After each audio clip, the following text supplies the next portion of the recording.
लोक जनशक्ति पार्टी रामविलास के चिराग पासवान पहुंचे दरभंगा। वहीं दरभंगा में वित्त मंत्री के ऋण वितरण समारोह के मौके पर पहुंचे हुए थे। वहीं इस मौके पर चिराग पासवान ने अपने संबोधन भाषण से सभी लोगों के दिलों को जीत लिया है। तो उन्होंने अपने संबोधन भाषण में दरभंगा के राज मैदान में क्या कुछ इन्होंने कहा, चिराग पासवान के तमाम संबोधन भाषण को हम आपको सुना रहे हैं। प्रधानमंत्री जी ने हम लोगों की व्यवस्था का ध्यान रखा, तो वही सरहद सीमाओं को भी सुरक्षित करने का काम रखा। जाने पर हमारे प्रधानमंत्री जी ने गरीबों को, गांव को शहर से जोड़ने का काम किया, गरीबों को उनके घर के साथ जोड़ने का काम किया। तो वही अब अंतरिक्ष के माध्यम से कैसे हमारे देश को सुरक्षित रखना जाए, इस दिशा में भी उन्होंने कार्य करने का काम किया। जाने पर बुनियादी जरूरतों को मजबूत करने का काम किया, तो दूसरी तरफ हमारी आशा को भी सम्मान देने का काम किया।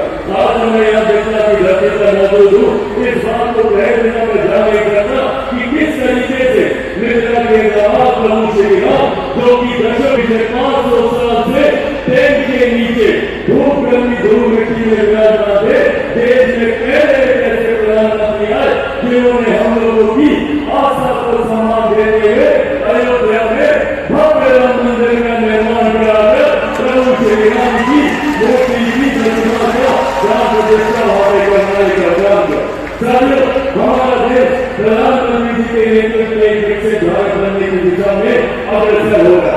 2047 तक का लक्ष्य है भारत को एक विकसित देश बनाने का, और इस दिशा में तमाम प्रधानमंत्री जी के विभाग उनके मार्गदर्शन के अंदर मजबूती से कार्य करने का काम कर रहे हैं। फूड प्रोसेसिंग इंडस्ट्री मिनिस्ट्री की जिम्मेदारी तब से प्रधानमंत्री जी ने मुझे दी है। मुझे खुशी है इस बात की कि प्रधानमंत्री किसान सम्मान योजना के माध्यम से हो या पीएम एमएसपी के माध्यम से हो, अलग अलग योजनाओं के माध्यम से हम लोगों ने लाखों लोगों को एक विधिवत व्यवस्था के तहत एंटरप्रेन्योर उद्यमी बनने का हम लोगों ने मौका दिया।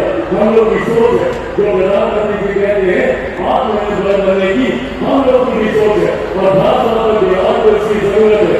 आज से पहले हम लोग सुनते थे कि बिहार के लोगों का बयान होता है, दूसरे राज्य में जाके शिक्षा रोजगार मिले, पर एक ऐसी व्यवस्था तैयार की जा रही है जिसके माध्यम से न सिर्फ वो युवा, वो युवती बिहार में उतरेगा, बल्कि खुद को उद्यमी बनाकर इतना सक्षम होगा कि अपने नीचे 50-100 आदमियों को और रोजगार दे सके।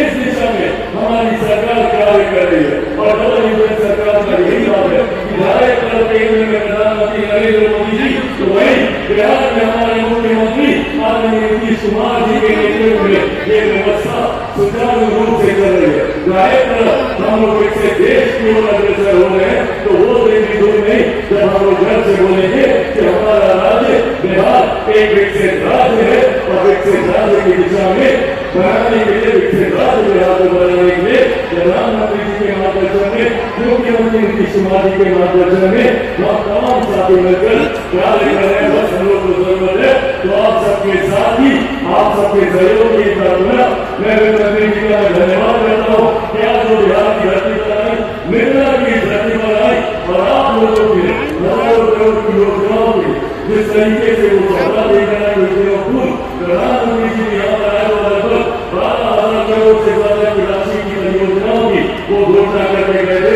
आज मुख्यमंत्री साहब आए हैं कि हम सब के लिए, बिहारियों के लिए स्वाभाविक बात है, इन्हीं शब्दों के साथ इतनी बड़ी संख्या में आप लोग यहाँ पर आए, तो उसके लिए आप सबका बहुत बहुत धन्यवाद। जय हिंद, जय बिहार। बहुत बहुत आभार आपका हम सबका मार्ग प्रशस्त करने के लिए। और अब मैं आगे करना चाहूंगी माननीय सांसद लोकसभा श्री गोपाल जी ठाकुर से।